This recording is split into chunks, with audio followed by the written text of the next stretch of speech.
responder microenseñanza como una parte facilitadora del proceso educativo. El microaprendizaje, entonces, tiene como 4 componentes principales.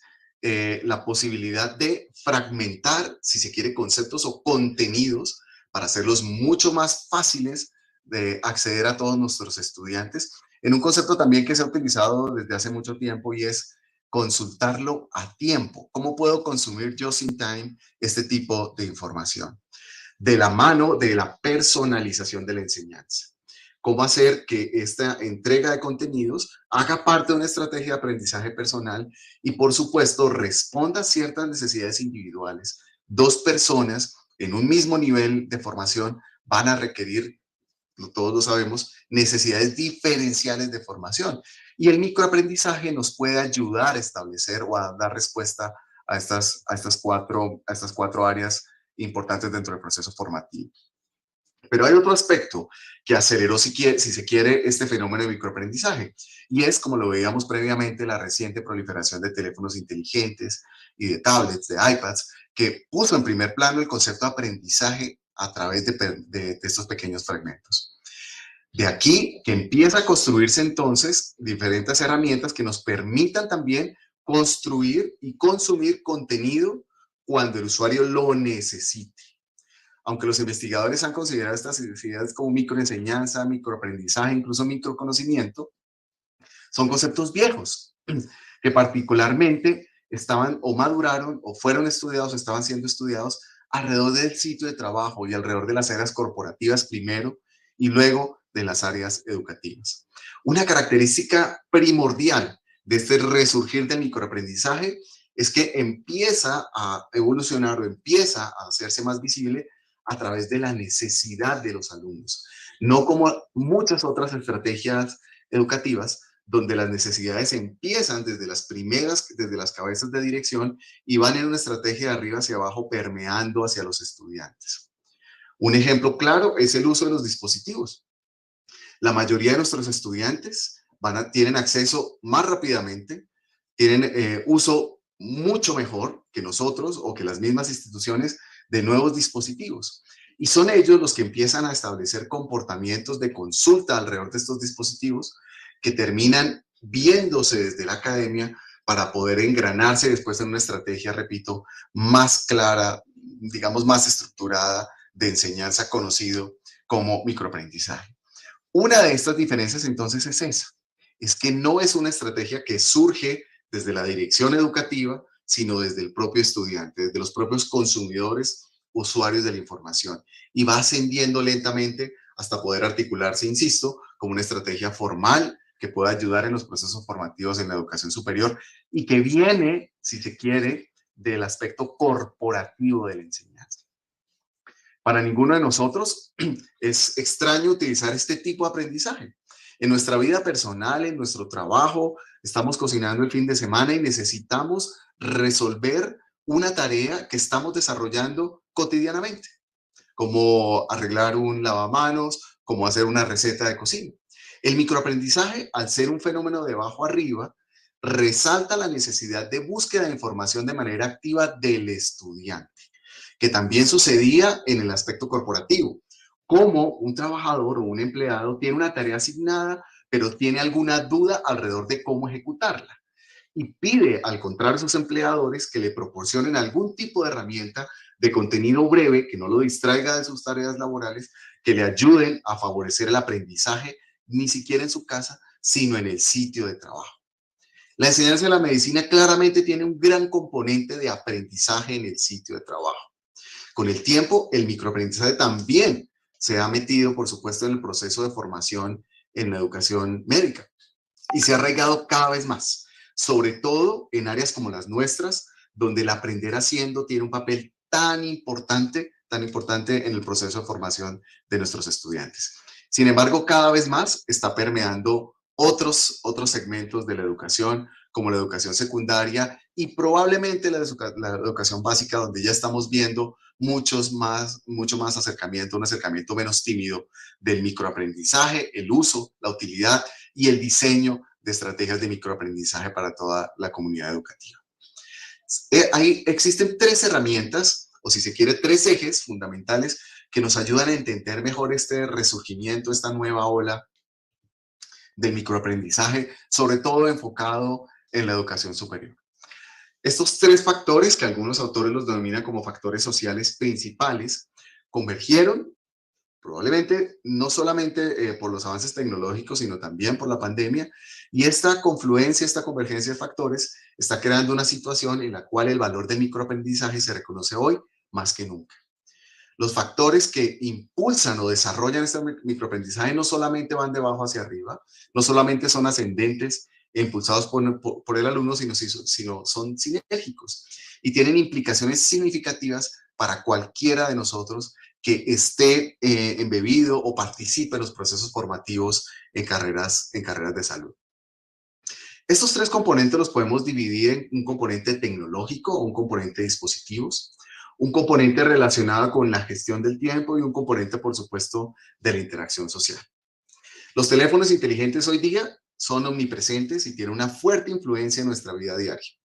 Aunque hacemos muchísimas cosas en nuestros teléfonos, una importante, si no una de las que más frecuentemente utilizamos, es obtener ayuda, obtener información, conocimiento o aprendizaje sobre cualquier tema que necesitemos en el momento en que lo necesitemos.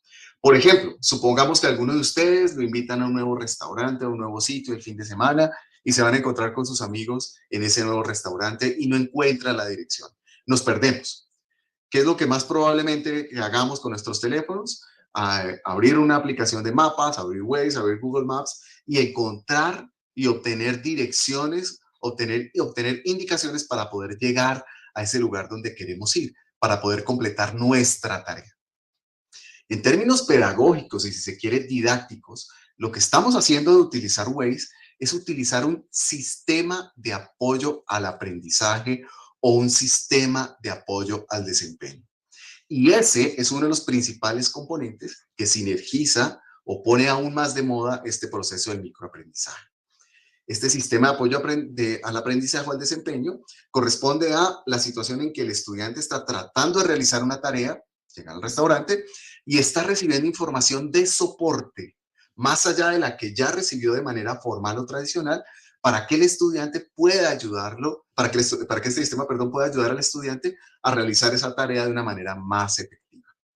¿Qué es un sistema de apoyo al aprendizaje, un sistema de apoyo al desempeño? Son herramientas que nacen casi que del aprendizaje formal y que se pueden usar o se utilizan mejor para respaldar la capacitación formal, para mejorar la persistencia del aprendizaje y la aplicación práctica o la aplicación en el sitio de trabajo. Los sistemas de apoyo al aprendizaje entonces aceleran el aprendizaje, ya que son parte de lo que se conoce actualmente como el flujo de trabajo del alumno, el aprender haciendo, y están disponibles precisamente en el momento en que el estudiante lo necesita, no antes ni después, con una característica adicional que están diseñados para ser de fácil asimilación y fácil aplicación. ¿Cuáles sistemas de apoyo al aprendizaje al desempeño conocemos? ¿O a qué le suena esta descripción de un sistema de apoyo al aprendizaje o al desempeño? Probablemente muchos de nosotros hemos utilizado estos tipos de sistema de apoyo al aprendizaje. Recibíamos nuestra clase de farmacología, recibíamos nuestra clase de pediatría y dosis de analgésico, antibiótico terapia pediatría, pero en el día a día, en nuestro sitio de trabajo, cuando estábamos en pregrado, en el año de internado, haciendo nuestro año de residencia, eran estos sistemas de apoyo al aprendizaje al desempeño los que nos sacaban de dudas. Los famosísimos mataburros, los cargábamos en nuestra bata. A mí no me tocó este rojito ni este azul, a mí me tocó el vino tinto con blanco, a otros les tocó el vino tinto con el blanco con amarillo o el blanco con azul. Pero todos esos eran sistemas de apoyo al aprendizaje y nunca reemplazaron la clase de farmacología, ni la clase de infección respiratoria aguda, ni de neumonía bacteriana en el niño. Incluso se categorizaron, porque mientras nosotros de combate teníamos acceso a estos libros, los dioses del Olimpo eran los que tenían estos. Y eran sistemas de apoyo al aprendizaje de una, si se quiere, calidad, o tal vez de un esnovismo mayor que los demás. El que tenía estos sistemas de apoyo al aprendizaje era un dios en las rotaciones clínicas. Entonces, los sistemas de apoyo al aprendizaje y al desempeño no tienen que ser tecnológicos al 100%. Pero este resurgimiento, refortalecimiento del uso de dispositivos convirtió estos sistemas de apoyo al aprendizaje en sistemas de apoyo al aprendizaje o dispositivos electrónicos. Con muy poca frecuencia vamos a ver a algunos de nuestros estudiantes con estos libros ahora en sus batas, pero sí tienen sus celulares y sí tienen sus aplicaciones. Estos sistemas de apoyo al aprendizaje tienen un impacto importantísimo en la adquisición de conocimientos. La razón es la famosa curva del olvido. Si ustedes recuerdan, es muy conocido los tiempos que se han identificado alrededor de cuánto tiempo después de una experiencia educativa podemos retener ese conocimiento, interiorizar ese conocimiento que hemos recibido después, digamos, de una clase presencial, de un taller práctico o de una actividad puntual con un objetivo de aprendizaje puntual. Se ha descrito que aproximadamente este nuevo aprendizaje se olvida tan fácilmente que típicamente el 50% de lo que aprendemos ya se olvidó a las 24 horas de haber recibido esa intervención. ¿Y qué papel juegan los dispositivos o los sistemas de apoyo al aprendizaje y el desempeño en esta famosísima curva del olvido? Si lo vemos de una forma un poco más compleja, les voy a pedir que nos centremos en esta parte de la curva, en la parte derecha de la curva. ¿Qué vemos acá? Vemos cómo este comportamiento del aprendizaje a partir de la práctica, que se ve mucho en la formación médica, empieza a ganar una curva de retentiva con la repetición de la práctica hasta un punto en que si dejo de estar en relación, si dejo de estar inmerso, expuesto a este tipo de prácticas, entra esa curva del olvido con una pendiente muy importante para comportarse tal y como les había descrito. Pero esta curva puede ser interrumpida con estos sistemas de apoyo al desempeño, al aprendizaje, con un comportamiento conocido como la curva de reactivación o los espacios de reactivación. Y aquí es donde empieza a mezclarse no solo el sistema de apoyo al desempeño, sino también el microaprendizaje o el microlearning. ¿Qué es lo que vemos? Que el microlearning puede jugar un papel muy importante en alcanzar estos porcentajes de reactivación más allá de los que usualmente tendríamos en caso de no tener una repetición práctica de esos conocimientos adquiridos durante el proceso formativo, me perdonan la redundancia, formal. De esta manera, el microlearning y los sistemas de apoyo al aprendizaje del desempeño facilitan la retención, ya no con la curva del olvido, sino con la curva de reactivación. El viejo dicho de muchos de nuestros profesores, recuerdo mucho al doctor Diego Rosselli diciendo, la repetición es la base del aprendizaje, la repetición es la base del aprendizaje, la repetición es la base del aprendizaje. Pero no solo acá, sino después de haber sido expuesto a esa estrategia educativa. Y no solo la repetición del contenido, sino la repetición de la tarea y, si se fijan bien en la curva, la repetición de la prueba. La posibilidad de evaluar, exponer a un contenido, evaluar, volver a exponer un contenido, va a facilitar que nosotros podamos adquirir mejor estos conceptos o que tengamos mejor una tasa de retención respecto a un evento educativo. Estas curvas de reactivación relacionadas con microaprendizaje aplican no solo con los dispositivos, sino aplican también con los mataburros que nosotros vimos. Y tal vez les preguntaría si ustedes recuerdan cuándo sentían ustedes que dominaban mejor una práctica o una actividad que ya la habían leído, que se las habían enseñado. En la medida en que repetían y repetían y repetían y eran evaluados o eran llevados a procesos de retroalimentación, cada uno de nosotros sentía más confianza. No solo aumenta la retención, sino aumenta la confianza y, por supuesto, el desempeño alrededor de la tarea propuesta cuando hablamos de estas curvas de reactivación que son sumamente importantes en los procesos de microaprendizaje. El segundo, y para algunos el factor más importante relacionado con este impulso del microaprendizaje, es la escasez de tiempo. Y lo podemos ver de una manera muy fácil. Si yo les preguntara, ¿qué estarían haciendo hoy en lugar de estar asistiendo a esta conferencia viernes 7 de la mañana? Les apuesto a que solo nos tomaría unos segunditos en identificar toda una lista de cosas que yo podría estar haciendo o que cada uno de nosotros podamos estar haciendo en lugar de estar aquí escuchando este discurso alrededor del microaprendizaje. A ninguno de nosotros con seguridad nos sería difícil llenar esa agenda. Es porque en nuestra sociedad tenemos inmerso, se nos ha enseñado que siempre hay cosas por hacer y que no nos faltan cosas para hacer relacionados con compromisos, prioridades, que debemos estar ocupados todo el tiempo. Un ejemplo de la vida real, o un ejemplo o un reflejo de esta necesidad de la organización del tiempo, es que si hacemos una búsqueda muy superficial en Amazon alrededor de cuáles son los temas de los libros que están en venta, a hoy hay alrededor de 70,000 títulos que se relacionan con el tema de gestión de tiempo. Lo que demuestra que no solamente es una necesidad, sino que es muy popular en tratar de encontrar formas de usar uno de nuestros recursos más preciados en la vida y utilizarlo de una manera muy inteligente. Es el tiempo, un recurso no renovable. Esto aplica no solamente para nuestra vida laboral, para nuestra vida personal, sino también para nuestra vida estudiantil y nuestra vida de maestros, de profesores. Cuando las personas están inmersas en una tarea y necesitan ayuda en esa tarea, esperan encontrar el conocimiento que necesitan de inmediato. Todos nosotros lo hemos vivido. Si estamos trabajando en medio de una tarea y necesitamos recordar un concepto específico, necesitamos una ayuda específica para completarla, vamos a abandonar cualquier página, video, aplicación, video corto de YouTube, si ese video o ese contenido no responde rápidamente a esa necesidad que estoy buscando. Por supuesto, si no estoy procrastinando o no estoy utilizando la multitarea.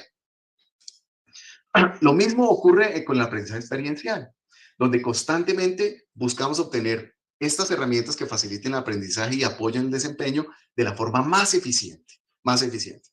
¿Qué tipo de herramientas eficientes teníamos? La llamada al amigo, la llamada a mi compañero de rotación, la llamada a mi amigo residente, o si se rompía esa barrera con el profesor, pues la pregunta al profesor.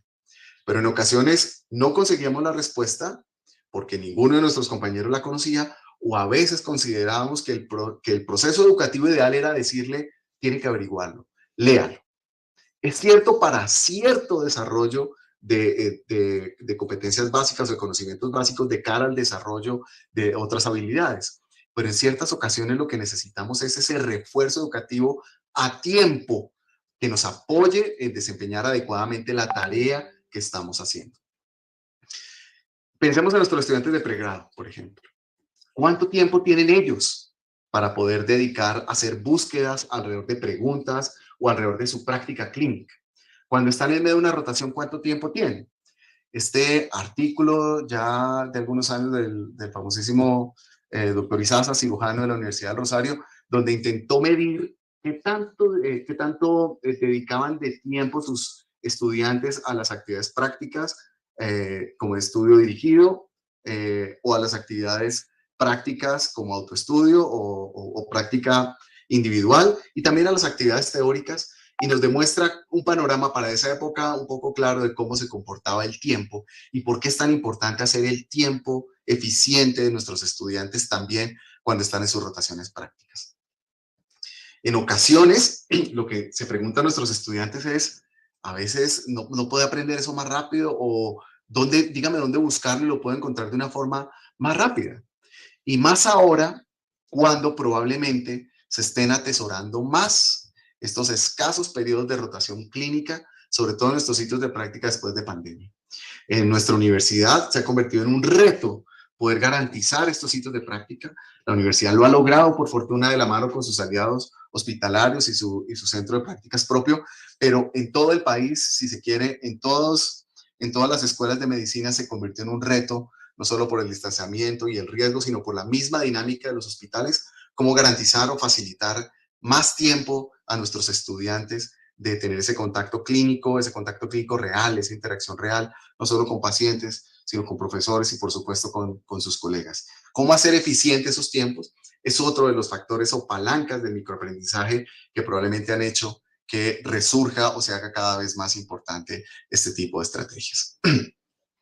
El tercer factor, como se los comentaba al inicio, es la conexión social. Pues los seres humanos somos sociales, aprendemos mucho uno de los otros, y si bien no todas las estrategias de microaprendizaje están embebidas o tienen mejor una estrategia de comunicación e interacción social, siempre hemos buscado a alguien a quien preguntar.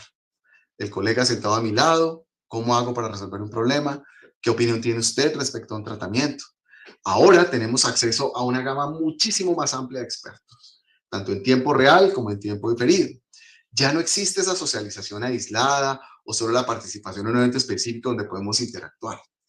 Esta gran participación en foros, la posibilidad de interactuar con personas en formación que comparten características específicas del proceso formativo, porque también se diferencian de manera importante con el medio, con el tipo de formación, con el proceso formativo, ayuda a fortalecer estrategias como el microaprendizaje, ayuda a compartir de manera simultánea y a discutir incluso las mismas preguntas que para algunos de los escenarios definidos pueda tener también respuestas diferentes.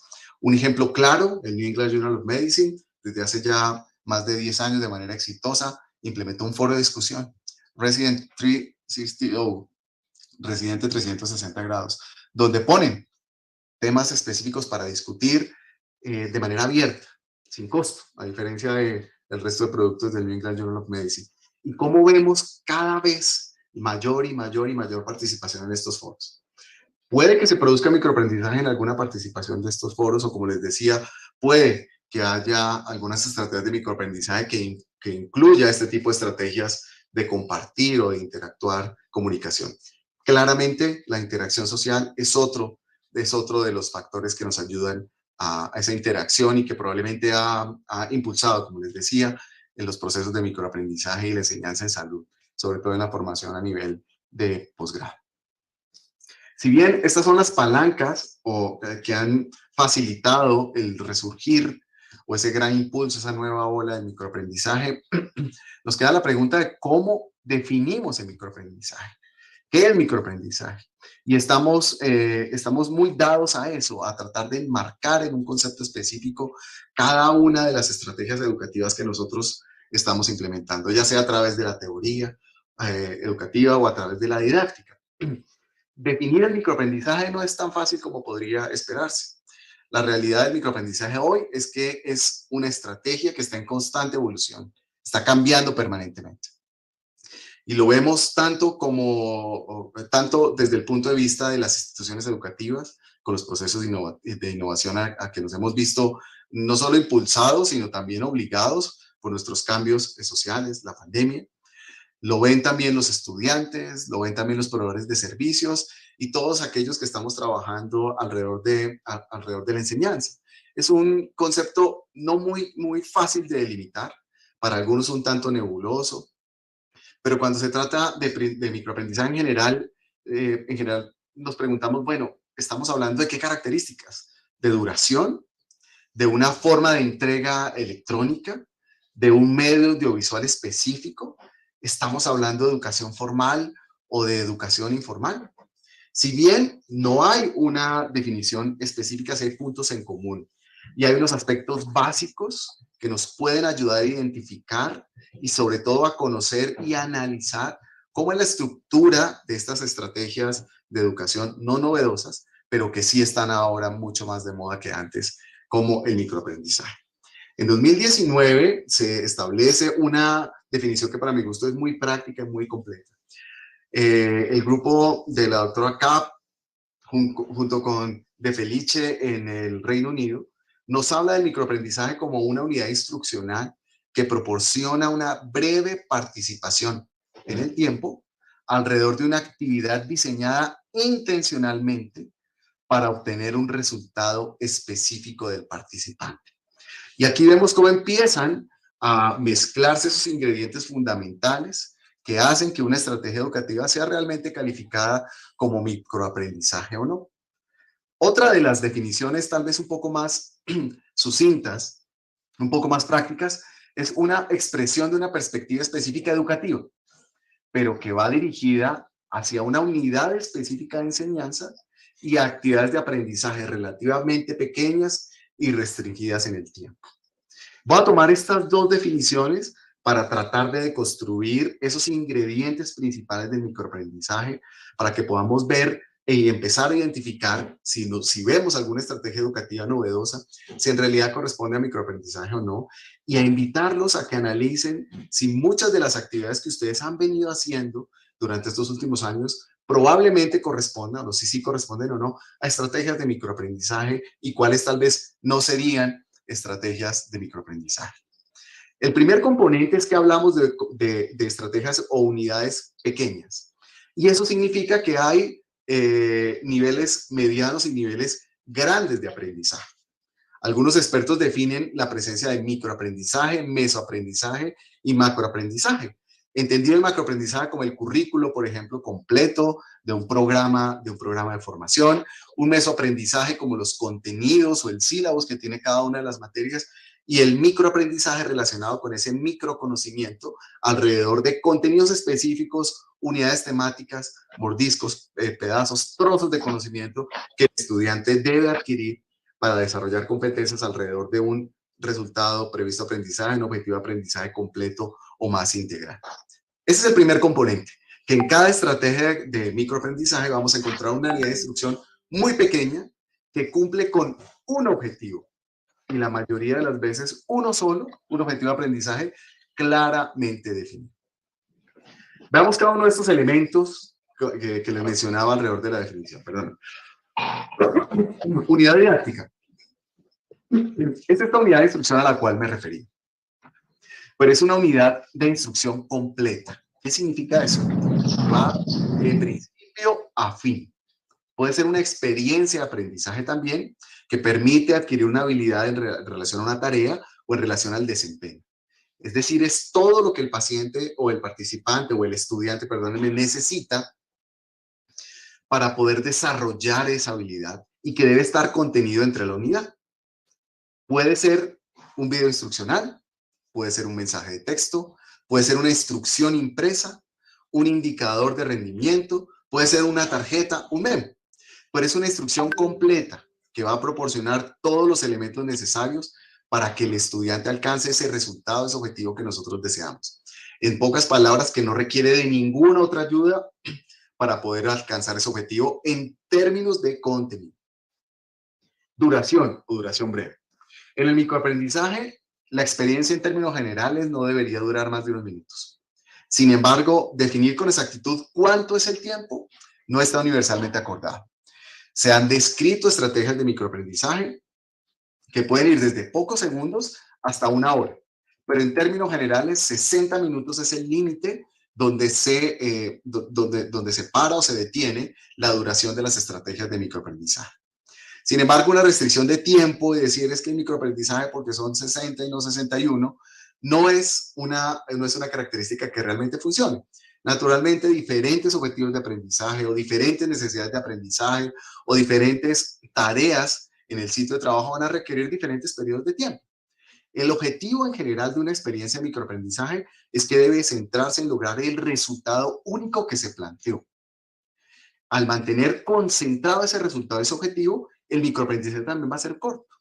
Por eso es que casi no nos preocupamos en definir puntualmente cuánto tiempo es el microaprendizaje, sino que realmente responda a ese único objetivo que debe alcanzar el estudiante. La otra característica es el enganche. Si no existe compromiso, si no existe un método específico que capture la atención del estudiante, el microaprendizaje pierde valor, se desdibuja. Este enganche ocurre o se presenta cuando el estudiante se sintoniza con el evento de microaprendizaje y acepta voluntariamente participar en el mismo. Por eso es que los dispositivos móviles ahora se han convertido en la herramienta de microaprendizaje por excelencia. Y por eso mencionábamos al comienzo que este microaprendizaje surge desde el estudiante, de estar metido todo el tiempo consumiendo contenidos y cómo hacemos para que esos contenidos aporten de manera significativa a su proceso formativo. Este compromiso puede tomar muchísimas formas. Por ejemplo, gamificación. Puede ser simplemente una alerta, un reflejo pavloviano, una aplicación educativa ligada al calendario o el deseo mismo del participante necesitar saber durante, como lo habíamos visto previamente, ese flujo de formación, ese flujo de trabajo, que algunos lo llaman el compromiso o el compromiso autodirigido o la motivación, si se quiere, intrínseca relacionada con alcanzar ese objetivo de aprendizaje. Tiene que ser una estrategia de aprendizaje activo. Mirar un video pasivamente por 4 minutos en YouTube. Leer un mensaje de texto de manera distraída no va a crear una actividad significativa ni va a conducir a un resultado deseado. La parte del aprendizaje o mejora el rendimiento del microaprendizaje es un resultado directo de alguna acción voluntaria y activa que se evoca y se repite. Los procesos de investigación alrededor del microaprendizaje han demostrado que la mayor ganancia de conocimiento ocurre cuando nuestros estudiantes participan de una manera activa para reforzar ese aprendizaje. Sin embargo, no quiere decir que la actividad sea extenuante o sea una actividad que tenga que tenerlo concentrado los 60 minutos o los 45 minutos de una actividad. Puede ser tan corta como 5 minutos. Puede ser tan sutil como hacer una pregunta o darle una indicación como considere cuál de estas opciones puede resolver el problema X.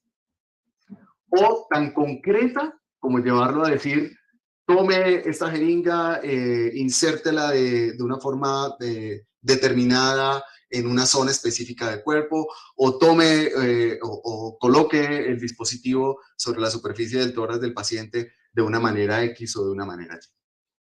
La intencionalidad en el diseño es la otra característica fundamental de las que nos ayudan a definir o a conocer o a elaborar un poco mejor este constructo conocido como microaprendizaje.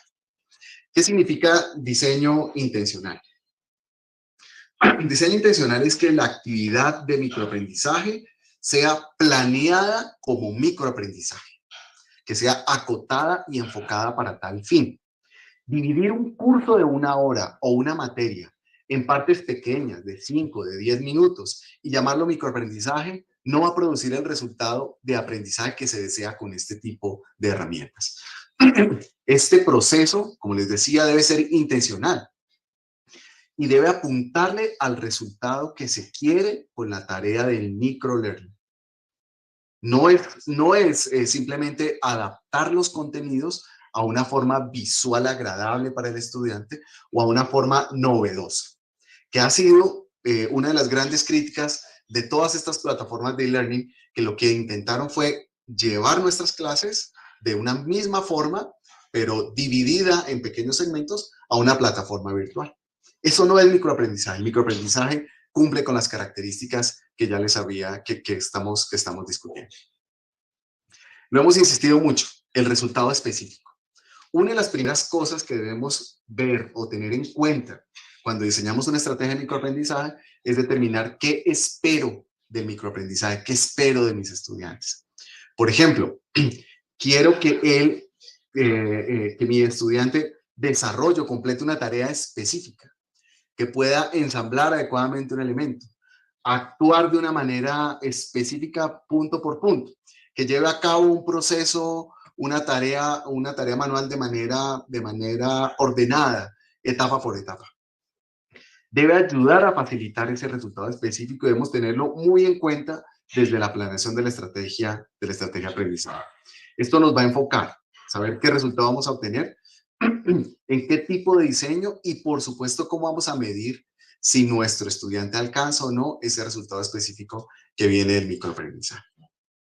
Podemos resumir estos 6 componentes, como les decía, del constructo del microaprendizaje, en 3 conceptos que probablemente se nos van a quedar mejor. Y es que una estrategia de microaprendizaje es una estrategia educativa enfocada. Ese es el sello distintivo del microaprendizaje. Se enfoca en la unidad discreta más pequeña de aprendizaje, generalmente que responde a uno y solo un objetivo de aprendizaje o una sola actividad de refuerzo. Esto permite que el estudiante se enganche, se concentre, evita la sobrecarga cognitiva y proporciona un entorno en el que se puede evaluar más fácilmente si el alumno alcanzó la competencia que nos hemos propuesto que alcance. Brevedad. Debido a que se centra en un solo objetivo de aprendizaje, la actividad de aprendizaje será de corta duración. ¿Cuánto? Dependerá del objetivo de aprendizaje, de la tarea o del resultado del rendimiento que estemos buscando. Además que va de la mano con esa necesidad de la optimización del tiempo. El tiempo del alumno debe usarse bien. La duración de las lecciones de microaprendizaje, sin embargo, debe ser suficiente para que se aborde adecuadamente este objetivo de aprendizaje mientras se usa el tiempo, tanto del profesor y del alumno, de manera eficiente. Y la tercera área que puede agrupar estas otras 6 características, que es efectivo. El enfoque y la brevedad requiere de todas formas una buena práctica pedagógica, un buen diseño instruccional. Por eso es importante conocer teorías educativas, conocer modalidades de instruccionalidad o didácticas y el uso de estas tecnologías de una manera correcta para garantizar que los estudiantes alcancen estos objetivos y que en realidad se esté enseñando un concepto nuevo o reforzando un concepto existente o adquiriendo una habilidad o una competencia práctica, pero que en realidad haga el cambio dentro del proceso de adquisición de competencias de nuestros estudiantes. Visto una vez estos componentes del microaprendizaje, ya podemos hacer una analogía de qué no es microaprendizaje. Pero también surge la pregunta, ¿cuándo debo utilizar el microaprendizaje? ¿Cuándo debo hacerlo? Toda esta teoría educativa alrededor del uso del microaprendizaje, como les decía, surge más desde el medio corporativo y empieza a adaptarse en el medio académico, desde el medio corporativo en cómo hacer que cada uno de los empleados o de personas que tienen a su cargo una tarea de complejidad baja, media o alta, operativa, táctica o estratégica, tengan respuestas a sus dudas en el quehacer de su labor en el día a día. Y a partir de ahí empiezan a implementarse en el sector educativo, en el sector de la academia, ciertos análisis o clasificaciones alrededor de cuáles serían los escenarios ideales, insisto ya, adaptados al medio educativo, en los cuales cobra un papel importante el microaprendizaje. Se identifican entonces 4 áreas principales donde el microaprendizaje puede ser de suma utilidad. El primero, en el alistamiento, en el pretrabajo o en la preparación de cara a una actividad educativa. Pensar en este trabajo previo en partes pequeñas, del tamaño digerible, puede ayudar en situaciones en las que es muy difícil lograr que nuestros estudiantes completen la revisión de un material antes, por ejemplo, de una sesión magistral o de una actividad práctica. En lugar entonces de tener un artículo o un módulo completo o la tarea de leerse 2 o 3 capítulos para la clase de mañana, el microaprendizaje y el microaprendizaje basado en medios electrónicos puede completarse en 30 minutos o incluso menos, diciéndole incluso a los alumnos que le va a tomar fracciones de ese tiempo del que usualmente utilizaban para hacer las revisiones de los temas previamente, y así tendrá más posibilidades de llegar a esta actividad con los objetivos de aprendizaje completos y que faciliten que la actividad formal, la actividad grande, sea más provechosa. Incluso que puedan hacerlo minutos antes que comience la sesión, la clase o durante un descanso que tengan entre sesiones los estudiantes. El otro escenario donde el microaprendizaje se ha visto de mucha utilidad es en el seguimiento. Y este responde a esa curva del olvido y la curva que nos ayudaba a facilitar el microaprendizaje, la curva de la reconexión. Por ejemplo, tiene un papel muy importante al finalizar cualquier encuentro, ya sea en vivo, ya sea virtual, ya sea sincrónico o asincrónico. Desafortunadamente, estamos acostumbrados a desarrollar prácticas educativas, sesiones magistrales, sesiones prácticas, con toda la energía en un momento en el tiempo. Pero el después de esa actividad, usualmente lo dejamos libre. Y como lo acabamos de ver, la repetición y el refuerzo de estas actividades son fundamentales para la retentiva y el buen aprendizaje. Sin embargo, nuestras clases, las clases también en los módulos de aprendizaje en formato electrónico no suelen estar diseñados con un fuerte componente de seguimiento. Y es ahí donde el microaprendizaje nos puede ayudar a reforzar esas estrategias educativas formales o grandes. Incluso algunos llaman esto el impulso del aprendizaje, porque el refuerzo está impulsando lo que se aprendió en el sitio de práctica o lo que se aprendió en el salón. Hay muchas formas en que se puede utilizar este microaprendizaje para proporcionar un seguimiento adecuado a diversas formas de instrucción más larga. Por ejemplo, el instructor puede enviar como microlearning una serie de mensajes de texto que permita hacer seguimiento después de una clase o después de un taller. Y estos mensajes pueden incluso espaciarse. No tienen por qué inundar al estudiante en 1 o en 2 días, sino pueden durar semanas, incluso meses, y demostrando que la retentiva aumenta hasta en un 40% cuando se utilizan herramientas de seguimiento o para impulsar el aprendizaje después de formas de instrucción, si se quiere, más largas. El apoyo al desempeño o el apoyo al desenvolvimiento en el sitio de práctica es otro lugar muy interesante que ha venido creciendo con el microaprendizaje durante los últimos años. Y aquí es donde cobra más valor el famoso concepto que habíamos mencionado previamente del contenido justo a tiempo. Es decir, el que accedo en el momento en que estoy realizando la tarea y necesito ayuda. Ejemplos de microaprendizaje: las ayudas de trabajo, las listas de verificación, los pequeños libros o recorderis que tenemos o los resúmenes que tenemos en nuestra bata. Esos son ejemplos de apoyo al desempeño. A menudo tenemos sesiones grandes, talleres específicos que nos enseñan a hacer algo nuevo, una actividad práctica, pero necesitan un apoyo óptimo mientras esas habilidades se alcanzan de una manera completa en el sitio de trabajo. Y ahí es donde el microaprendizaje puede tener un papel muy importante. Estas actividades de apoyo usualmente se dan cuando el docente está ahí, durante el taller, durante la clase, pero en ocasiones en la práctica real, el estudiante se enfrenta a ciertas actividades donde no tiene la ayuda necesaria o requiere aplicar nuevas habilidades y requiere esta ayuda.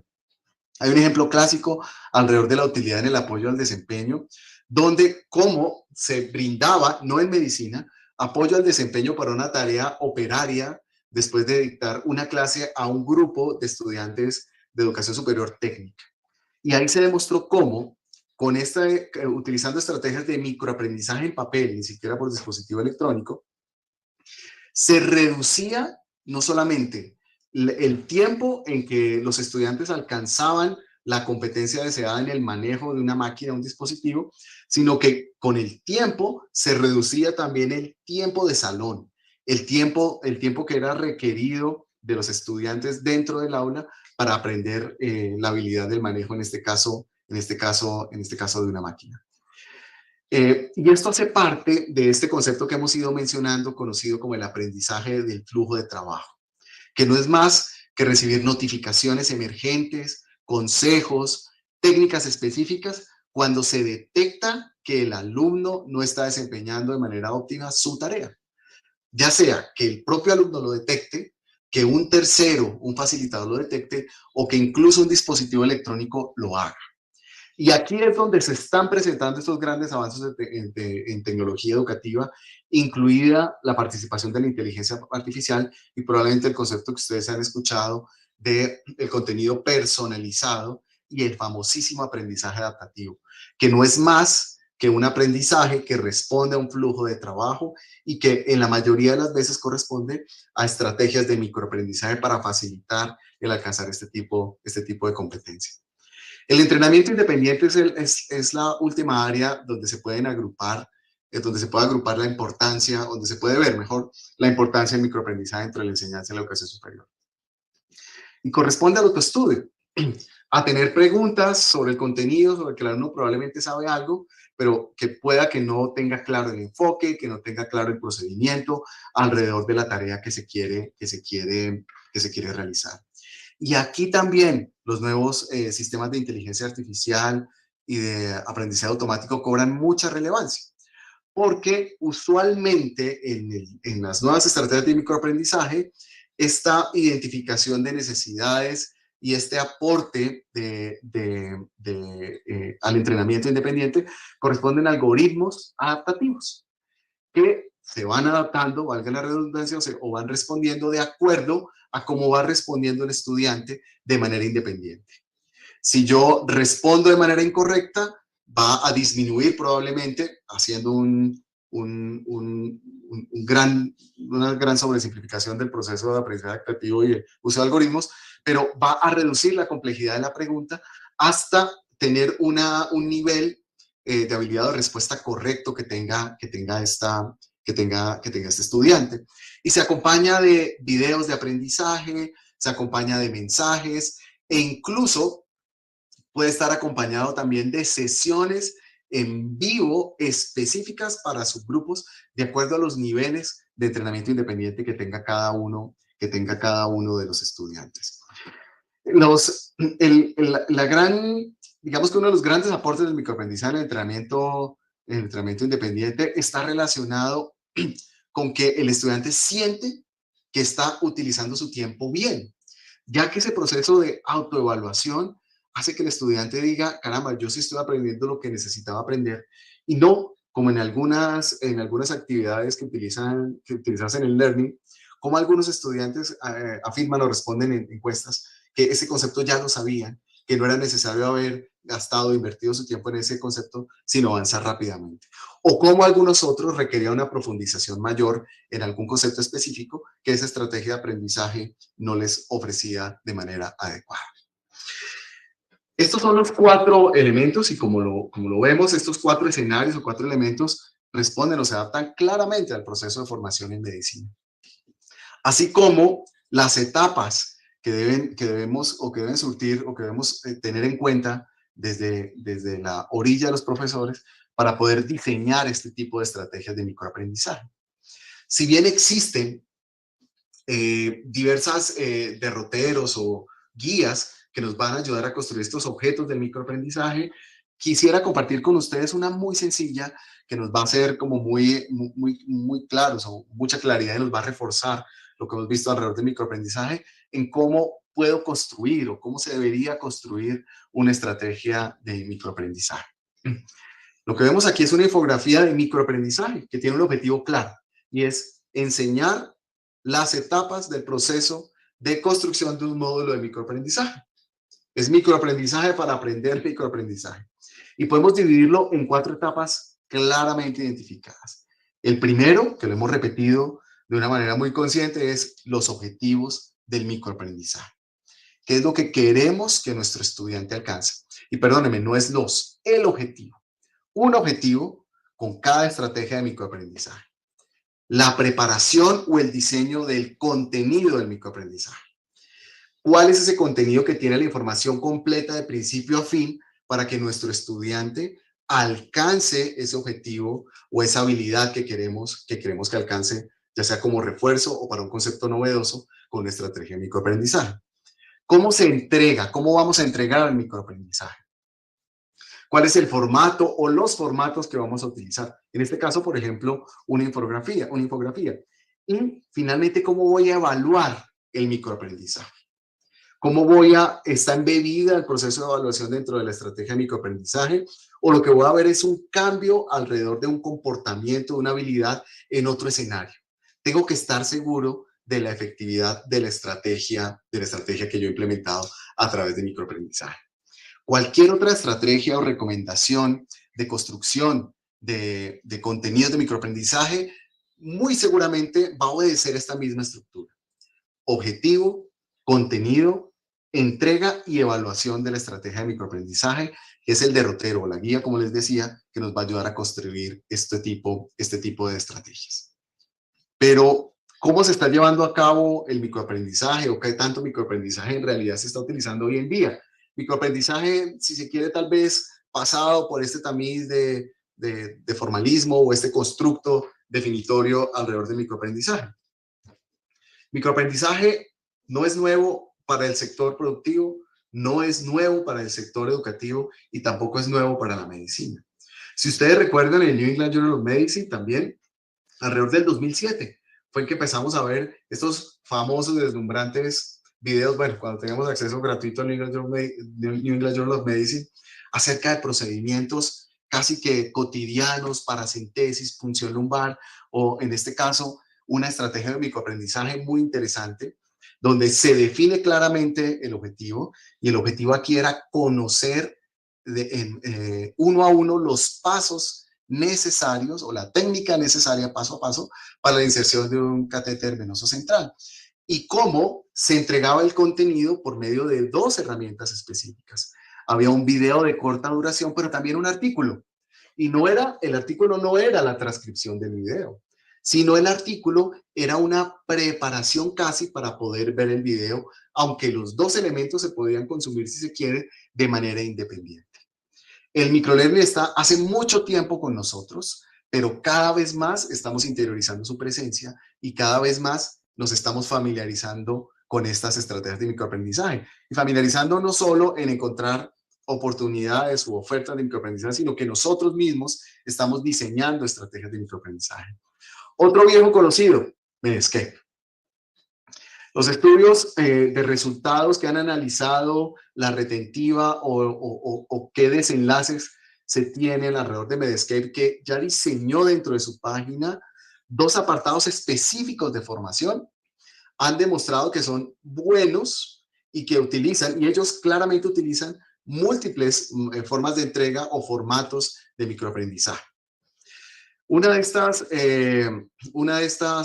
resultados de investigación habló del éxito que tenían los podcasts, por ejemplo, que se hicieron después de una conferencia de cardiología, en el cual demostraron que incluso los podcasts habían mejorado a corto plazo el conocimiento y la confianza entre los profesionales de la salud que los habían escuchado alrededor de un tema específico. Y este tema era la monitorización continua de la glucosa en tiempo real.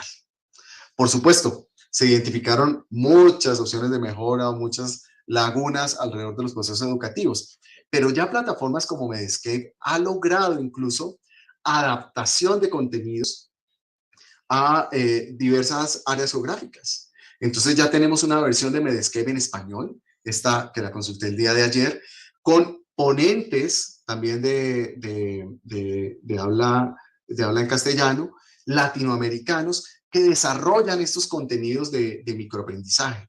Pero por otro lado, también han madurado sus contenidos y los han sacado un poco de los conceptos, si se me permite, netamente técnicos, para pasar a otro tipo de conceptos como el desempeño laboral de los médicos.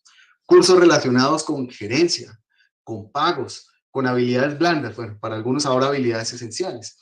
Y como también, específicamente Medscape, de la mano con el Consejo de Acreditación de Educación Médica Continua en Estados Unidos, se ha dado la tarea de evaluar la efectividad y cómo ha demostrado que efectivamente mejora no solamente el conocimiento o la retención alrededor del concepto que se da, sino mejora un aspecto que resaltan de una manera muy interesante, como mencionaba previamente, la confianza que pueda tener el médico o el estudiante al enfrentarse a las situaciones de las cuales trata el microaprendizaje. Entonces el microaprendizaje ya tiene un nido, ya tiene un nicho específico que se está fortaleciendo cada vez más en los procesos educativos en medicina, y es la educación médica continua o la educación médica permanente. Y ya existe, como les decía, evidencia que nos habla respecto a esta efectividad.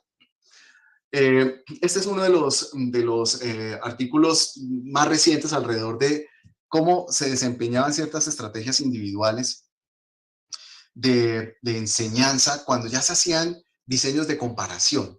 ¿Qué está pasando si yo utilizo microaprendizaje versus otro tipo de estrategias de educación para la educación médica continuada?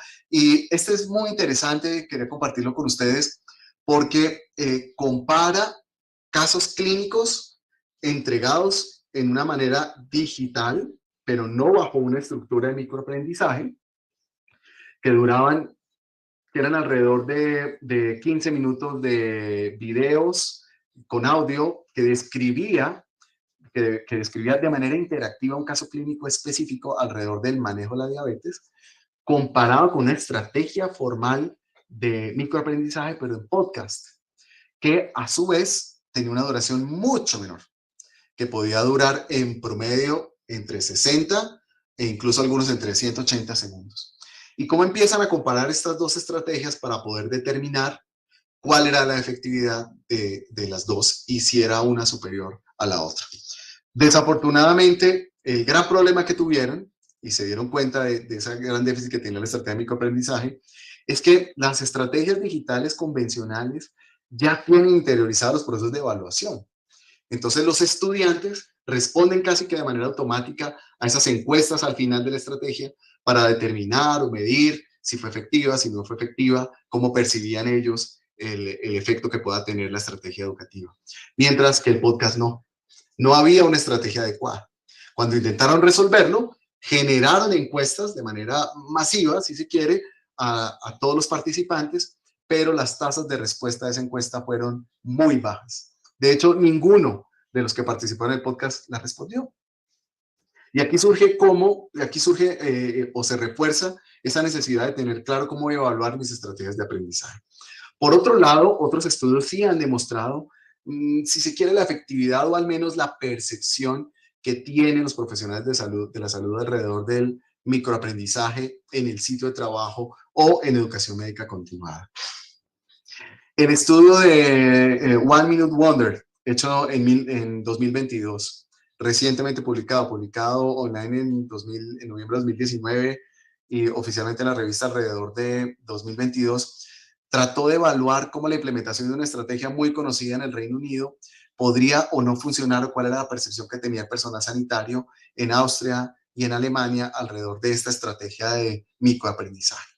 Usualmente, ¿en qué consiste este OMW? Es un método de entrenamiento para la educación médica continua en diferentes entornos, pero que está enfocado al cuidado crítico y consiste en una infografía, la que ustedes ven que está viendo nuestra estudiante ahí o el estudiante ahí pegada sobre la máquina de gases arteriales, como ve en una infografía o bajo un estilo de infografía, texto, tablas o figuras alrededor de las mejores prácticas como la configuración de un ventilador mecánico, el control estricto de glicemia en cuidado intensivo, las nuevas reglas para definir antibiótico, para definir inotropía, cambios de posición, manejo de la vía aérea, manejo de los circuitos de ventilación mecánica en una sola página. ¿Cómo le fue a estas estrategias? Por ejemplo, en este estudio lo que querían ver era si se utilizaba o no se utilizaba. En términos generales, alrededor del 60% de los participantes lo habían usado. Y son estrategias que están puestas de manera casi permanente por periodos de tiempo largo, alrededor de 4 a 6 meses. Y ahí se pudo analizar, después de casi un año de seguimiento, cómo ellos empezaron a desarrollar competencias y se sentían también más confiados alrededor de llevar a la práctica esos contenidos, esos conceptos que veían en estas infografías relacionadas con su vida diaria, y cómo acudían a ellos para resolver just in time dudas alrededor de sus procesos. ¿Qué tanto lo usaban? Hasta el 80% de intervenciones prácticas podían, del 100% de todas las actividades, como cambio de sonda, aplicación de un procedimiento específico, hasta el 80% de los que se realizan en unidad de cuidado intensivo, del personal que realiza estos procedimientos en cuidado intensivo, acudió a estos objetos de microaprendizaje para resolver dudas. Y hasta el 60% relacionados con medicamentos, específicamente con indicación de medicamentos y con ajuste de dosis de acuerdo a ciertas características clínicas específicas de los pacientes. Esto significa que este tipo de estrategias de microaprendizaje, fíjense que aquí no estamos hablando de una entrega digital ni de los teléfonos, sino una infografía, en realidad estimula la reflexión, estimula el entrenamiento a la reflexión alrededor del trabajo, y tiene utilidad para compartir y conocer las mejores prácticas en un área específica, ¿sí? Esto permitió implementar a futuro, o abrió la puerta, como recomiendan los autores, a implementar, como se hace en el Reino Unido, la OMW como una estrategia de formación permanente para el escenario hospitalario o inicialmente en cuidado intensivo. Si bien es donde más encontramos evidencia alrededor del uso o la utilidad práctica del microaprendizaje, es en la educación médica continua. En teoría, ser tan flexible, una estrategia tan flexible que está, digamos que, inmersa en la creatividad de las herramientas y en la capacidad que tengan los alumnos de participar en un aprendizaje autodirigido, autodeterminado, es lo que refuerza que el microaprendizaje sí puede ser una herramienta válida para los procesos formativos en salud en pre y posgrado. Hoy día, el microaprendizaje es una estrategia pedagógica que cada vez está tomando más relevancia y se está adecuando un poco más a los horarios actuales, no solo de nuestros estudiantes, sino de nuestros profesores, que cada vez por aspectos tan básicos como el desplazamiento a nuestros sitios de práctica, recurrimos más a feed news, a podcasts o a videos durante el día, de la mano con revisión de correos, redes sociales, mensajes de texto, y son medios en los que ya estamos acostumbrados a buscar información. ¿Por qué no buscar información apremiante, dirigida hacia un objetivo y que dé respuesta a problemas clínicos o que dé respuesta a tareas complejas o no complejas dentro de nuestro proceso formativo?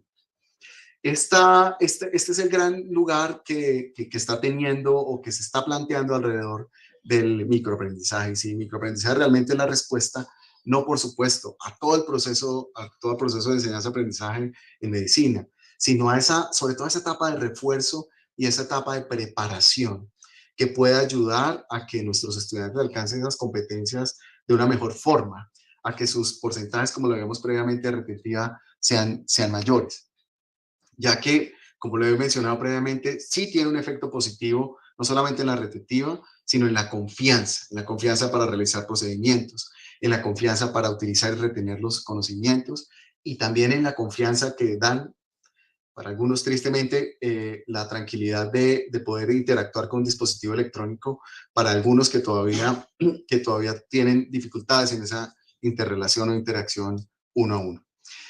La pandemia de COVID-19 nos ha demostrado que es importante incorporar de manera técnica, de manera correcta, este tipo de estrategias, que con seguridad nos va a ayudar, porque ahora más que nunca el aprendizaje autodirigido y la autodeterminación son factores primordiales para el éxito de un estudiante. Ahora más que nunca en que nuestros estudiantes son más conscientes de la responsabilidad que tienen ellos mismos de su propia formación. A manera de conclusión, en muchos sentidos, como lo revisamos, el microaprendizaje no es nuevo, ¿sí? Y es algo que nuestros profesores y nuestros grandes profesores y muchos de ustedes han venido haciendo durante décadas. Pero ahora es una tendencia nuevamente. De muchas otras formas, hace que volvamos otra vez a repensar en cómo es nuestro proceso instruccional y didáctico, y tal vez en pensar de manera diferente lo que estamos haciendo cuando entregamos contenidos o cuando diseñamos nuestras estrategias pedagógicas. Es realmente un movimiento ya antiguo, pero que llama mucho la atención, que vuelve a resurgir a partir del consumidor final, del estudiante. Está impulsado por pacientes que realmente reconocen que ellos aprenden en la vida diaria a partir de esos pequeños mordiscos o pedazos instruccionales, y cómo llevar esa experiencia a áreas como la nuestra, como la salud, especialmente ahora donde el acceso a dispositivos móviles e internet pues hace que esas búsquedas y ese alcance de información sea mucho más efectivo para todo nivel. Y es volver a retraer las mejores prácticas de los mejores profesores, evitar la sobrecarga cognitiva, dividir el contenido en partes más pequeñas, permitir que el aprendizaje responda a objetivos específicos a lo largo del tiempo y usar la repetición y el refuerzo para apoyar la retención. Estos son conceptos del aprendizaje antiguos que han estado en práctica y muchos de ustedes lo han practicado durante décadas. La tendencia al microaprendizaje es que nos está ayudando a recordar esas prácticas y a usarlas más regularmente de cara a las TICs. No podemos dejar de tener claro que esto no es el santo grial, ni es la respuesta a todos los problemas relacionados con la pedagogía o la didáctica en personal sanitario.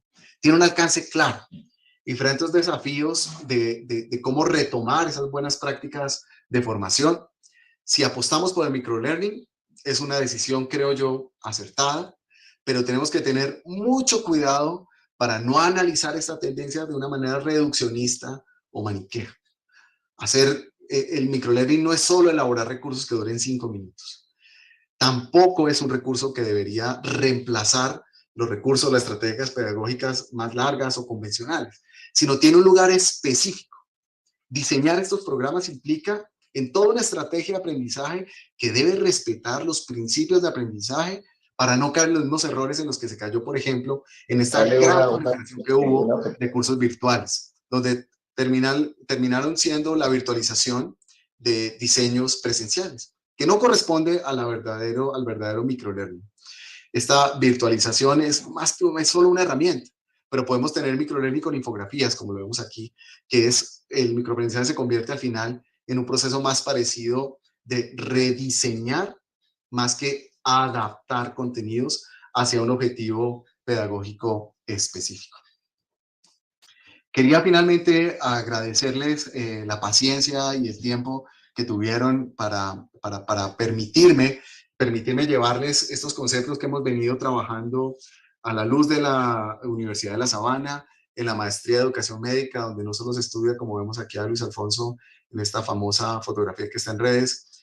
Solo usé una o dos estrategias de microlearning, desafortunadamente, pero espero que haya sido, digamos, útil para ustedes y que sobre todo incentive el uso del microaprendizaje, cómo aprender más acerca del microaprendizaje y reflexionar un poco de cómo lo estamos utilizando, porque con toda seguridad cada uno de nosotros lo ha venido utilizando en el tiempo, el microaprendizaje en la vida diaria, tanto para nuestra formación como para la formación de nuestros estudiantes. Muchísimas gracias. Súper atento a preguntas y discusión. Gracias. Gracias, Diego. Ahí ya nuestros más asiduos asistentes durante el año pasado ya se pillaron de dónde han salido la mayoría de los conferencistas. Gracias, Diego. Muy gentil usted. Tenemos al doctor Juan Carlos Otero, levantó la mano. Siga, doctor Otero, por favor. Sí, buenos días a todos. Muchas gracias, Diego. Primero que todo, pues preguntarle como hacer un comentario. Nos tenemos que replantear esta estrategia que estamos haciendo de las clases pues magistrales, porque al fin y al cabo estamos haciendo clases magistrales donde los estudiantes no están, muchos de ellos, logrando los objetivos, porque son objetivos grandes en una clase magistral, para lograr lo que nosotros pues pensamos que puede ser adecuado. Eso es lo primero. Lo segundo es, eso implicaría a que yo me vaya a trabajar más que en clases magistrales con estudiantes de dos o tres grupos, 2 o 3 personas, para mejorar eso y tener definitivamente un aprendizaje con microcompetencias de inicio de y unas microcompetencias de final para el seguimiento. Entonces implicaría de que yo tenga, en vez de tener clases de 30 y de 40, 2 o 3 estudiantes con micro y luego con un seguimiento. Y lo tercero que me pregunto yo es, ¿será que tenemos que entonces en el momento donde estamos planeando un nuevo currículo, empezar a enfocar a nuestros estudiantes hacia cierto ítem que a ellos les gusta y empezar a escoger antes de que entren a clínicas, para que las cosas no terminen pues en un terreno baldío? Quiere decir que, como hacen en ciertos sitios, el que le gusta ginecobstetricia sigue la rama de ginecobstetricia, entro yo a hacer el microaprendizaje, entro a hacer un trabajo con 2 a 3 personas y logro mejores resultados de esa manera, y no con todo este proceso que estamos haciendo ahora. Eso me pregunto yo ahora con esto que escucho de usted hoy. No sé qué opina.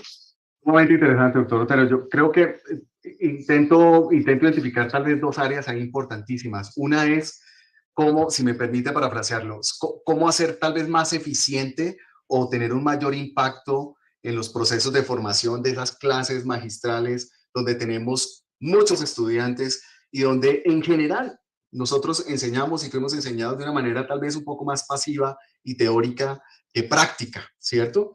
Y claro que sí, yo veo ahí el microaprendizaje con un papel fundamental. Tal como lo demostraba con la experiencia que hubo en esta fábrica, en enseñanza técnica, el microaprendizaje logró tener un papel tan importante en la preparación de estos alumnos que redujo el tiempo de las clases presenciales, ¿sí? De cara, hasta en un 50%, de cara a un proceso evaluativo, ¿sí? No fue la percepción del profesor o la percepción del estudiante de reduzcamos la clase porque eso ya me lo sé, sino evaluando de cara se habían alcanzado una habilidad. Y yo creo que el microaprendizaje antes y el microaprendizaje después, por ejemplo, en nuestras sesiones presenciales, de grandes grupos de estudiantes, nos va a favorecer ese tipo de, perdón, a hacer más eficiente ese tipo de interacción. Y lo va a hacer más activo también, porque el estudiante va a tener que autodirigirse, va a estar embebido o relacionado con dispositivos o con tecnologías que no son extrañas para él, ¿sí? Y va a ser, como discutíamos, de una manera más didáctica. Quisiera traer un ejemplo que nosotros implementamos en la universidad de estrategias de microaprendizaje, tal vez no tan arriesgada como la que usted propone, mi doctor Otero, de, bueno, el que quiere ser ginecólogo, profesional ginecólogo, vamos a meterle en estrategias de microaprendizaje en ese escenario de preparación. Sí, hicimos bootcamps, ¿sí? O estrategias de inmersión basadas en microaprendizaje antes que los estudiantes entraran al año de internado. Y es un problema que todos compartimos, y es que cuando nuestros estudiantes van a entrar al año de internado, levantan la mano y dicen, uy, yo ya no sé cómo me trata una neumonía. Yo no me acuerdo cuánto es la dosis de la ceftriaxona. Yo no recuerdo cómo es que se titula la insulina o la indicación de la insulina. Y a través de estrategias de microaprendizaje, hicimos bootcamps en cada una de las áreas donde nosotros habíamos identificado que había más falencia o más necesidad de parte de nuestros estudiantes de cara al internado. Fue una estrategia voluntaria. Al comienzo la participación fue un poco tímida, pero se ha hecho en dos momentos de manera consecutiva, también a propósito de la pandemia, ¿sí?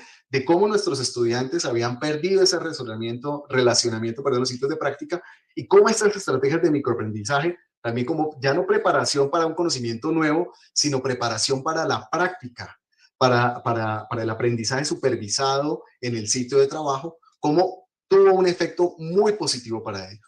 No hubo una medición objetiva, pero sí hubo una medición cualitativa y de percepción que hicimos tanto en los sitios de práctica como con nuestros médicos internos, y la respuesta fue muy positiva. Es otro de los papeles que puede tener el microaprendizaje en el día a día nuestro. Y esto fue sin dispositivos, sin aplicaciones, sin desarrollo tecnológico. Fue simplemente estrategias de microaprendizaje a través de infografías y a través de simulación, donde nuestros estudiantes se prepararon antes de su año de internado como una especie de refuerzo antes de esta gran actividad. Gracias, Diego. Gracias, doctor Otero. La verdad, en lo personal, descubro que muchas de las cosas que he tenido la oportunidad de hacer, y sobre todo con lo que corresponde a rotaciones clínicas, corresponde a microaprendizaje. Uno, por ejemplo, en pediatría, trabaja en una clase o en algunas sesiones grandes todo lo que es el manejo de la fiebre, sí, que la escogencia, todas esas cosas, pero en la práctica, cuando ya se convierte, cuando se lleva al estudiante a hacer una fórmula concreta, a escoger el medicamento, la presentación, la dosis, la posología, la duración, ahí es donde el microaprendizaje tiene un espacio enorme, porque además cada uno de los individuos tiene una particularidad de entender y enfocar el asunto. El doctor Víctor Mendoza plantea por el chat una pregunta. Si podrías, por favor, comentarnos sobre las mayores dificultades y retos que se tienen para desarrollar el microaprendizaje. Sí. Probablemente está relacionado con en qué momento del proceso, bueno, saludando a Víctor, en qué momento del proceso de enseñanza es donde va a tener mayor efecto el microaprendizaje. Y uno de los riesgos que nosotros hemos discutido sobre el uso de este tipo de estrategias, que hemos hecho unos intentos, por ejemplo, en inmunología y ahora en la enseñanza de epidemiología, es en qué momento debe hacerse, cuándo debo hacer el microaprendizaje. ¿Será que doy primero mi actividad tradicional y después recurro al microaprendizaje? Y la segunda que nos hemos dado cuenta es cómo definir adecuadamente ese objetivo que va a responder esa actividad de microlearning. Por ejemplo, durante la enseñanza epidemiológica desarrollamos una actividad de microaprendizaje para la utilización o la interpretación mejor de los LRs de cara a una situación clínica específica. Y diseñamos una estrategia de microaprendizaje para estudiantes de séptimo semestre en la facultad. Y la gran dificultad nuestra era en qué momento soltamos esa estrategia. Sobre todo para estar más tranquilos o más seguros que el estudiante sí adquiría la competencia que nosotros queríamos que alcanzara. Fue así como en algunos semestres lo hicimos tempranamente durante el curso, pero vimos que perdía un poco el efecto y nos dimos cuenta que entre más tardíamente, reforzando la curva del olvido, era que tenía más, veíamos que tenía más efecto sobre los estudiantes en relación de la confianza de utilizar estas herramientas epidemiológicas básicas, que en esos semestres a veces como que genera un poco de piquiña o tal vez de incomprensión en relación a la utilidad. Y el otro, y de la mano, como les decía, a la definición del objetivo. ¿Qué quiero de esta actividad? Porque a veces es difícil hacer ese fraccionamiento, decir, yo quiero esta actividad algo puntual. Y a veces colocamos objetivos o objetivos de aprendizaje o objetivos a alcanzar competencias tan grandes que claramente no se van a alcanzar con la estrategia de microaprendizaje y termina siendo una estrategia frustra. Tal vez esas dos, yo diría, en qué momento utilizarla y cuál es el objetivo de la actividad. Fíjense que no mencionamos la forma de entrega. Hicimos en inmunología una pequeña estrategia de microaprendizaje relacionada con la inmunología de la piel. Y lo realmente difícil fue tratar de acotar qué de toda esta inmunología era lo que realmente queríamos llevar como microaprendizaje. Tuvimos una dificultad y es que no nos alcanzó el presupuesto para desarrollar todo lo que queríamos desde el punto de vista gráfico, pero al final hicimos unas tarjetas, unas cartulinas visualmente muy agradables que nos permitieron cumplir con el objetivo. El proyecto inicialmente era utilizar realidad aumentada y todo un esnovismo alrededor de las tecnologías de la información y la comunicación, pero al final lo que nos faltó fue presupuesto.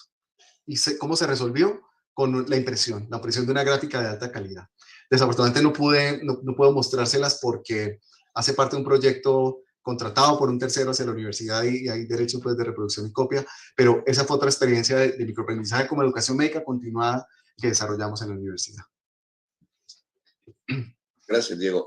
Hay otra pregunta por el chat en donde nos preguntan que si desde la perspectiva tuya o de otras experiencias que hayas visto en la Sabana, ¿cómo ha sido el uso del microaprendizaje en otros escenarios de educación, como con educación para la comunidad o en la comunidad, o directamente en la educación de la atención a los pacientes ambulatorios en situaciones específicas? Sí, tuve dudas de traerlo, pero claramente ya hay evidencia alrededor de cómo estrategias de microaprendizaje favorecen la adherencia de los pacientes. Hay un estudio muy interesante cómo se mejora los resultados, la adherencia a anticonvulsivantes de una cohorte de pacientes después de implementar una estrategia de microaprendizaje a través de mensaje de texto. Fue una estrategia que se realizó en el Reino Unido y cómo demostró que pacientes que eran catalogados como con diagnóstico de epilepsia refractaria, después de implementar una estrategia no era solamente recordación, no era la alarma en el calendario, tiene que tomarse su tableta, sino una estrategia pedagógica alrededor de la importancia del medicamento en su vida diaria, qué impacto iba a tener en su vida al tener controlada su enfermedad, y como una estrategia en pequeños mordiscos, en pequeños fragmentos, que duraba, esta solo duró 2 semanas, como a las 2 semanas se duplicaron las tasas de adherencia en ese grupo, que era alrededor del 30%, y cómo se logró una adherencia hasta el 60% de este tipo de pacientes. Entonces, sí, en pacientes claramente se ve una ventana de oportunidad muy grande alrededor del uso de microlearning. Y alrededor de fenómenos de salud pública, promoción de la salud, cosas también, colectivas. También. De hecho, muchas de nuestras instituciones que por ley, prestadores de servicios que por ley están obligadas a hacer educación, en algunas instituciones ya están mirando, y me recuerda reforzar en esto, a la formalización del microaprendizaje. Ya tienen muchas de nuestras instituciones contenidos cortos, de muy alta calidad, muy agradables de manera visual, pero que probablemente hace falta es formalizar un poquito ese proceso de microaprendizaje de cara a qué objetivo quiero alcanzar. Y bueno, en comunidades es mucho más difícil medir ese impacto. Probablemente demorará mucho más tiempo conocer ese impacto, pero ya se está haciendo microaprendizaje. Tal vez falta es un poquito de formalización e integrar todas estas herramientas de la didáctica para que agregue más valor al paciente y a la comunidad. Pero sí, claramente estrategias educativas, nosotros la hemos visto como una serie de videos que responden en una sala de espera a una temática específica, como las medidas de aislamiento y prevención de transmisión del COVID, por ejemplo, corresponden a estrategias de microaprendizaje que cada vez más, como les digo, se están implementando en instituciones de salud. Y de ahí a cómo continuar la enseñanza dentro de las instituciones de salud para el propio personal sanitario y no sanitario dentro de las instituciones. También hay mucha evidencia alrededor de cómo para áreas administrativas, no médicas o no técnicas, los procesos de microaprendizaje para que ellos comprendan qué es lo que hace ese sector médico de la IPS o del hospital de la clínica, cómo lo hagan de una manera rápida y logren una alineación hacia la estrategia organizacional. También ha demostrado un efecto positivo la utilización de microlearning. De hecho, de ahí es donde surge toda esta estrategia de microlearning antes de implementarse en la academia. Un ejemplo, por ejemplo, que el administrativo entiende que si llega un líquido cefalorraquídeo de urgencias es para procesarlo rápido y no al otro día. Exactamente, Sí. exactamente. En ese sentido, Diego, hay una ampliación aquí a partir de un par de preguntas también por el chat, y es el uso del microaprendizaje como estrategia para socialización de resultados de investigación, ya sea para llegar a la comunidad o para las personas que pueden ser usuarios de esa información. Y segundo, ¿qué tanto se combina la estrategia de microaprendizaje con la propaganda, con la publicidad? Okay. Bien, para la primera, como ha venido esta ola ahí emergente, otra vez se puso en moda el microaprendizaje, hay ciertos aspectos de microaprendizaje que sí se están utilizando, si me paro del microaprendizaje, que se están utilizando para la transmisión de conocimiento o el reporte de documentos científicos. Y probablemente ustedes los conocen muy bien y son los Visual Abstracts, ¿sí? Que ya de las grandes revistas lleva mucho tiempo, la revista de la American College of Surgeons, si mal no estoy, fue uno de los pioneros en utilizar los Visual Abstracts alrededor de una estrategia de microaprendizaje no evidentemente declarada o decretada como microaprendizaje, pero que sí tenía esa intencionalidad. Los video abstracts también corresponden a microaprendizaje, Video abstracts, visual abstracts, son estrategias novedosas de visualización amena, atractiva, que cuando se unen, insisto, a el objetivo que quiero transmitir, a medir y ojalá medir el impacto que tenga en esa transmisión de conocimiento, perfectamente aplican a una estrategia de microaprendizaje. ¿Cuál era la otra, Luis Alfonso? Perdóname. La relación entre el microaprendizaje y la propaganda y la publicidad. Ok, bien. Desde el punto de vista del neuromarketing o del mercadeo, el microaprendizaje también ha sido utilizado como una estrategia de vender productos, ¿sí? Alrededor de cómo llevar contenidos de una manera más dinámica, más completa, ¿sí? Y cómo enganchar, y me paso un poquito a esa terminología, al consumidor alrededor de un producto o un servicio que se quiera vender.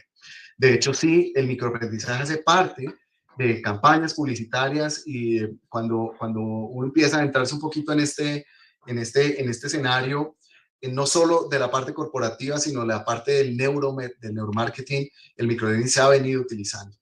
A veces como acompañante de una estrategia publicitaria grande, a veces como puerta de entrada, ¿sí? Como a través del microaprendizaje le expongo una problemática y le doy una solución para ejercer después un proceso de compra, de adquisición de un bien o servicio. Pero sí, técnicas del microaprendizaje se han venido utilizando incluso antes que en la academia en los procesos de marketing y neuromarketing. Y todos nosotros somos, entre comillas, víctimas de eso, ¿sí? Técnicas de neuromarketing alrededor del uso de dispositivos, del uso de aplicaciones, este tipo de estrategias, por supuesto, algunas incluyen estrategias de microaprendizaje. Diego, muchas gracias. ¿Alguna pregunta? ¿Alguno de los asistentes? Extraño al doctor Rosendo Castellanos.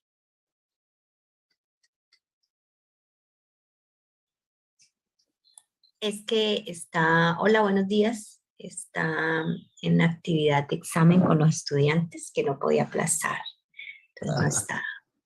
Pero doctor Diego, excelente conferencia, muy práctica, y creo que lo hacíamos, pero no éramos tan conscientes de la estructura o de lo que estábamos haciendo, digamos que lo estamos haciendo a diario. Sí, aquí está escribiendo la profesora Claudia que están en un examen. Pero bueno, nosotros grabamos estas charlas, el Departamento de Medicina Interna, y luego las subimos a YouTube para mayor difusión de estas Claudia charlas. Zanabria, Rafael Castellanos. Ah, sí, aquí están. Ahí están, ahí están. El doctor Giovanni Beltrán tiene levantada la mano. Es muy interesante esa conversación entre dos reumatólogos y pediatra. Qué susto, qué susto. Doctor Beltrán. Doctor Giovanni. Doctor Diego Jaimes, felicitaciones por la excelente conferencia, por todo lo que nos permitió aprender hoy. Melissa Mogollón. Debo expresar mi gusto por verlo pues nuevamente en ese contexto. Hace mucho que no hablábamos. La pregunta es hasta dónde, o sea, digamos, en el contexto del microlearning, ¿qué porcentaje del aprendizaje de un estudiante de medicina, por ejemplo, podría llegar a ser a través de microlearning? ¿Sí? ¿Hasta dónde podría llegar esto? Digamos, obviamente tenemos pues la clase magistral, la conferencia magistral, los libros de texto que pues en mi concepto siguen siendo fundamentales tenerlos allí porque pues tienen compilado, digamos, todo un tema que puede ser que sea muy disperso, pero facilita mucho el aprendizaje y la consulta.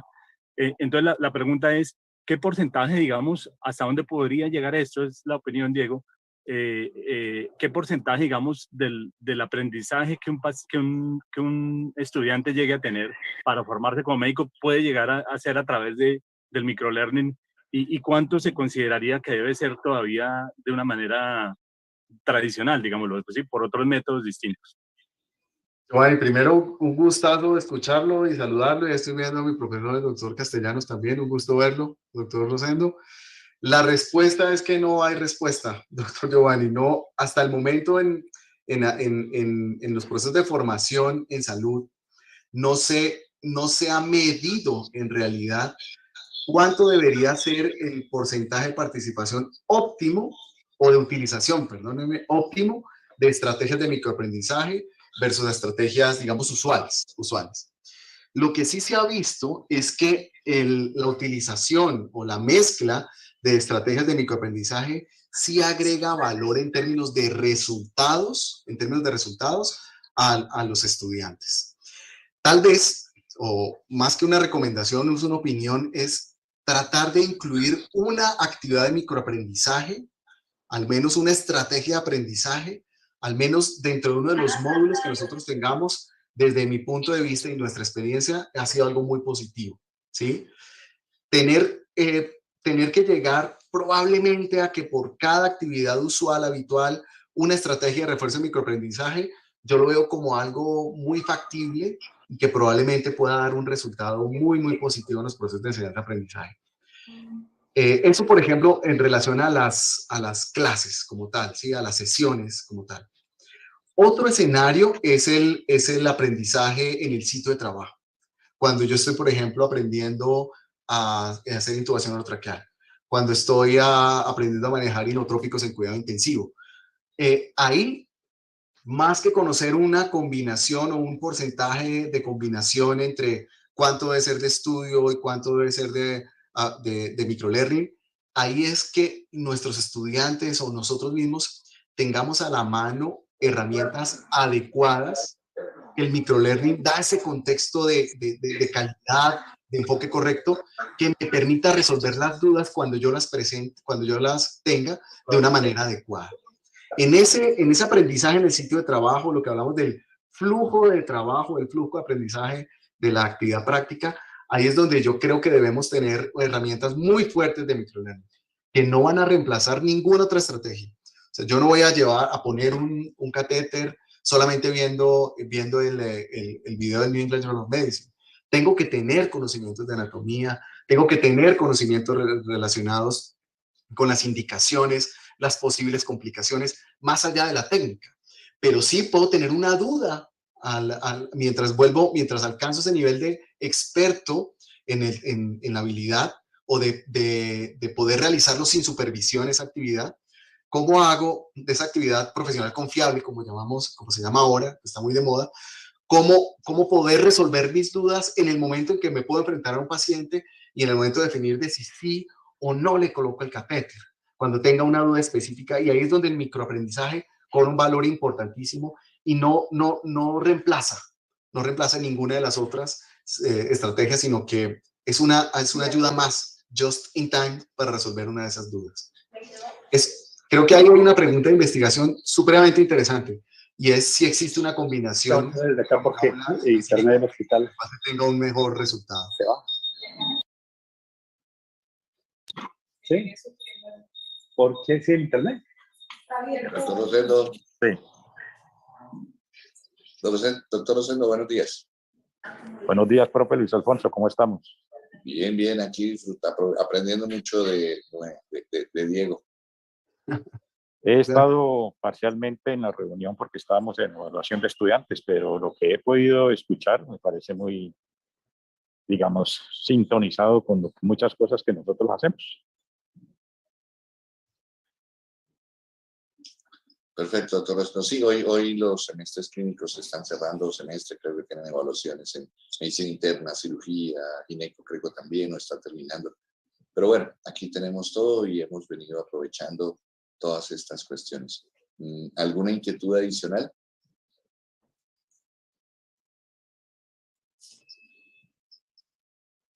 Doctor Jaime, su mensaje de cierre, por favor. Sí, solo espero haberles sembrado esa curiosidad alrededor de explorar los métodos para construcción de estrategias de microaprendizaje. Yo creo que cada uno de nosotros, desde incluso antes de la pandemia, hemos venido utilizando este tipo de estrategias, algunos probablemente con un enfoque y un método más formal, otros con un método de enfoque un poco menos formal, pero tal vez mi invitación es a que lo sigan usando y que empiecen a utilizar estas herramientas de construcción que les van a permitir que sus estrategias de microaprendizaje sean más efectivas. De la mano con que, desde mi punto de vista, microaprendizaje sí se basa en la tecnología, se ha impulsado por la tecnología, pero microaprendizaje no significa una aplicación, el diseño de aplicación, el diseño de un software o algún ejercicio de programación complejo, sino es identificar, el reto verdadero es identificar el alcance, qué es lo que queremos que nuestro estudiante logre con la estrategia, que puede ser un mapa mental, puede ser un mensaje de texto, puede ser una infografía o puede ser un documento en Word que él puede utilizar como microaprendizaje y como refuerzo dentro de ese proceso educativo en el cual nos estamos acompañando, tanto en pregrado como en posgrado, Luis Alfonso. Y muchas gracias a todos por la paciencia y por habernos acompañado en esta charla de hoy viernes en la mañana. Diego, muy gentil, siempre está en su casa. Muchas gracias a usted y a todos los participantes por los ejemplos y sobre todo por esa combinación de experiencia, conceptualización y práctica que siempre necesitamos para ser cada vez mejores profesores, mejores estudiantes, pero sobre todo mejores médicos, lo que se va a traducir necesariamente en mejores servicios para nuestra población, que es al fin y al cabo el objetivo último de todo este cuento. Muchas gracias a todos, nos vemos en 8 días. El doctor Diego gentilmente nos está compartiendo por el chat y aquí al frente de su correo electrónico, sin duda, él está dispuesto para atenderlos. Muchas gracias a todos, feliz día y mejor fin de semana. Gracias, muy amables. Hasta luego. Gracias, Diego. Gracias, Luis Alfonso. Muchas gracias a todos, buen día. Buen día para todos. Buen día, gracias.